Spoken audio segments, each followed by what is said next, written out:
I hope this message finds everybody safe.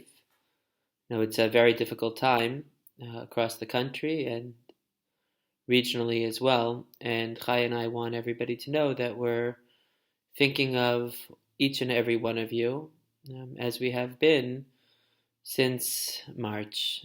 In this week's Parsha, in Parshas VaYishlach, we have one of the most poignant and also heart-wrenching scenes in the Torah, the death of our matriarch Rachel of Rachel. And the Torah tells us that as the life was leaving her, Vayhi b'tzeis nafsha ki mesa, she gave her child, the child that she would never meet, the child she would never know, she gave him a name, Vatikra Shemo ben Oni, the child of my suffering, perhaps the suffering associated with her death and childbirth, and perhaps the suffering prospectively of thinking that she would never hold this child, kiss or hug this child.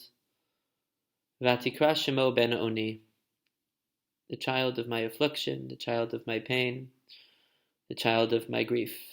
Ve'aviv karalo Binyamin. But Yaakov, the boy's father, called him Binyamin. What is the name Binyamin? Rashi highlights that he was the only child to be born in the land of Israel. Yamin, from the directionality that Israel was to the south, everybody in the ancient world directed themselves facing east. So if you're facing east, the south is, of course, on your right-hand side. The Rashbam and the Chizkuni and others explain that Yamin, from the language of Yamim, that this was the last of Yaakov's children, Ben Zikunim, even though that term is applied to Yosef, that this was the child of Yaakov's old age, Ben Yamim, the child of my many days. But I think, hands down, the Ramban carries the day on this issue. The Ramban says, if you read the pasuk very carefully, it doesn't say that Yaakov gave the child a different name. Ve'aviv karalo Binyamin. And so the Ramban explains that Yaakov never changed Binyamin's name from Ben Oni, but he recognized that Ben Oni has two very different meanings, because the term Oni in Hebrew, as we explained, from Rachel's perspective, means grief or sorrow or suffering. But the term Oni is also used in the opposite sense. It means strength, vigor, resolve. When we talk about the oldest child, Kihu Reishis Ono, Reuven Bechori Ata, Kochi V'Reishis Oni. So Yaakov was sending a message to his infant son. Nobody can dispute the tragic facts of your birth. Nobody can dispute the challenge of growing up without a mother and unconditional love in that respect. But there are two ways of looking at this situation. Ben Oni, in the sense of grief and loss and pain, or Ben Oni in that other sense, in the sense of Yamin Hashem Osachayil, that from our greatest and deepest and profoundest challenges we derive strength. Ve'aviv karalo Binyamin. Yaakov chose to focus on the meaning of Oni, that connotes strength and resolve and resilience. And such has been our lot. The facts are incontrovertible. Catastrophe. Yesterday, 3,000 of our fellow citizens lost their lives, 9/11 in one day.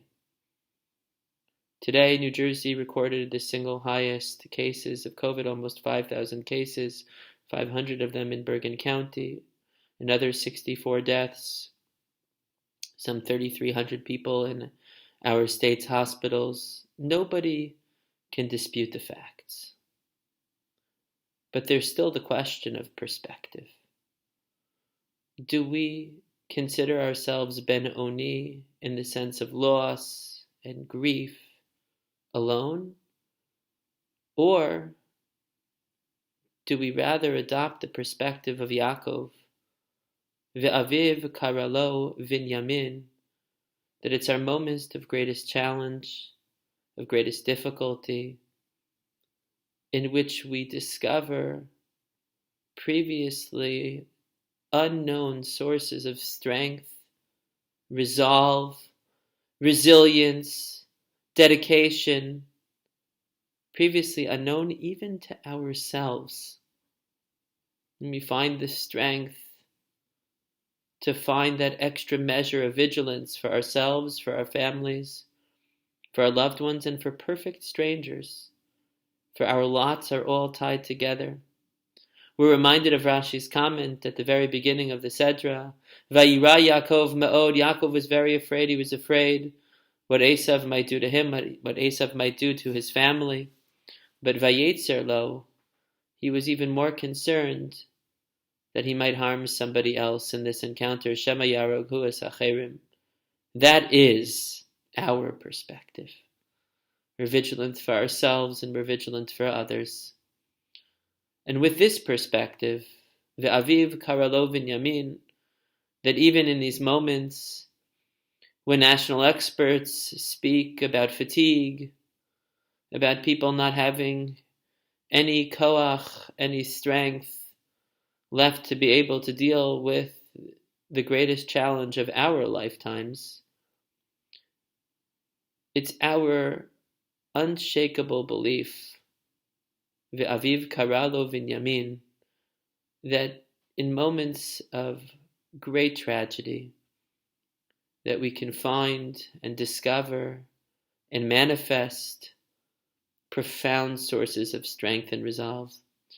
And so as we look forward to the Shabbos, and we look forward next week to the Hanukkah lights, let's remember that we are and that we always have been an Am Siridei Charev, a nation that has survived the unspeakable, a nation that has found sources of strength well past the point of exhaustion and fatigue. We're thinking of you.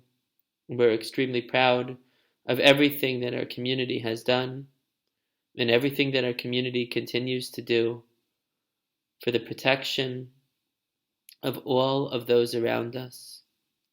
And we'll look back one day, and generations as yet unborn will ask us where we found the strength, and we'll say it was in the well springs of our sacred tradition. Good Shabbos.